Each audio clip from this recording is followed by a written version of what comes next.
बहुत समय पहले की बात है। एक समृद्ध राज्य पर राजा विक्रमदेव का शासन था। उनकी रानी चंद्रलेखा बहुत ही सुंदर थी, लेकिन चंद्रलेखा अपने संतान के सुख से वंचित थी। रानी चंद्रलेखा वर्षों की तपस्या करने के बाद रानी चंद्रलेखा गर्भवती हुई। पूरे राज्य में खुशी की लहर दौड़ गई, परंतु राज्य में एक कुटिल तांत्रिक था, काल भैरव। वह पहले राजा के दरबार में सम्मानित होता था, परंतु किसी साजिश के कारण उसे दरबार से निकाला गया। तब से वह बदले की आग में जल रहा था। जब उसे रानी चंद्रलेखा की गर्भवती होने का समाचार मिला, तो उसने तंत्र मंत्र के माध्यम से रानी चंद्रलेखा और अजन्मे शिशु को नुकसान पहुंचाने की योजना बनाई।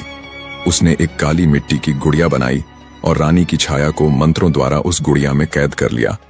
फिर वह रात के अंधेरे में एक श्मशान में जाकर उस गुड़िया पर काले जादू का प्रयोग करने लगा। धीरे धीरे रानी की तबीयत बिगड़ने लगी। वैद्य और हकीम हार मान चुके थे। तब राजा को एक सिद्ध योगी की याद आई। ऋषि वशिष्ठ जो पर्वतों में तपस्या कर रहे थे। राजा स्वयं उनके पास गया और उनसे सहायता मांगी। ऋषि वशिष्ठ ने ध्यान करके सच्चाई देखी और बताया कि रानी पर तांत्रिक का काला जादू चल रहा है। उन्होंने एक यज्ञ करवाया और उस यज्ञ की अग्नि से बनी विभूति राजा को दी। राजा ने उस विभूति को रानी के माथे पर लगाया और रानी के चारों ओर मंत्रों से सुरक्षा चक्र बनाया। उसी रात तांत्रिक की शक्ति रुक गई और उसकी काली गुड़िया राख हो गई। अगली सुबह रानी स्वस्थ हो गई और कुछ महीनों बाद एक स्वस्थ पुत्र को जन्म दिया।